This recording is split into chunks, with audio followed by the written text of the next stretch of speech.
In today's health headlines, what is Havana syndrome?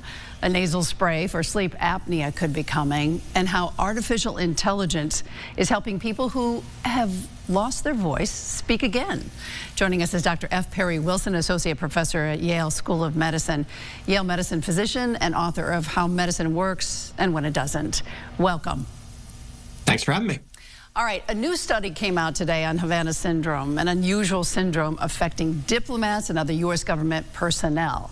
What do we know about this? Yeah, this is one of those medical stories that we don't often get. It dips into spycraft and potentially secret weapons. In 2016, diplomats in Cuba and Havana started reporting this thing that happened to them, a feeling of pressure in the head, high-pitched ringing with dizziness, sometimes nausea. And the initial thinking was that this was some kind of directed energy weapon that was being used against them. Subsequently, there were more than 1,000 cases reported between 2016 and currently from all around the world, but primarily in these, amongst diplomats and intelligence service officers and whatnot. And the big question was what was going on? Well, a new study came out actually just today in JAMA looking at a subset of these people, 85 who had, the severest manifestations of Havana syndrome compared to many controls. And interestingly, is what they found was very little. The brain scans were very similar. The blood markers were very similar between these patients. This has led a number of agencies across the government to conclude that, in fact, this is not an attack. This is not adversarial. This is potentially a manifestation of the incredible amount of stress and pressure that our diplomats are under when they're in hostile territories, and that treatment should be focused more on that. Just a fascinating story, and you kind of wonder what the next development might be. Wow, stress. Okay. A new treatment for sleep apnea in the form of a nasal spray may be on the horizon. What about that?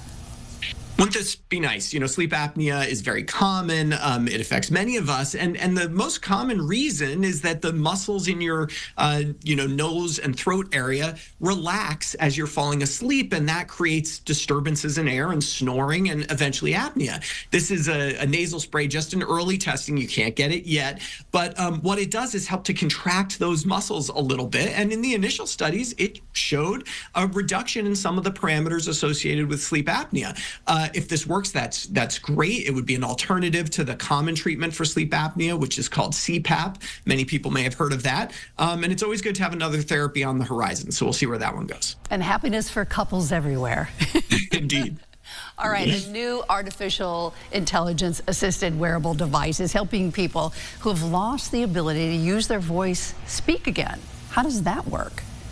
Yeah, a really interesting study looking at a wearable sensor, actually, that goes on the neck. You can see pictures of it online. It's about the size, a little bit larger than a postage stamp. This is for people who have lost the ability to speak, often for surgical reasons. Their larynx has been removed due to cancer or something like that. So they have no ability to speak on their own, but they can still move the muscles in their neck as they sort of try to make words. This patch can pick up on those electrical signals from the muscle. That gets sent to an artificial intelligence that translates those electrical signals back into words. And as this was initially being tested in a small group of volunteers, the accuracy was above 90%, which is, really remarkable. So we may be seeing an increased, human-computer hybrid technologies on the horizon. That's terrific. Modern science. Dr. Wilson, thanks so much. Anytime.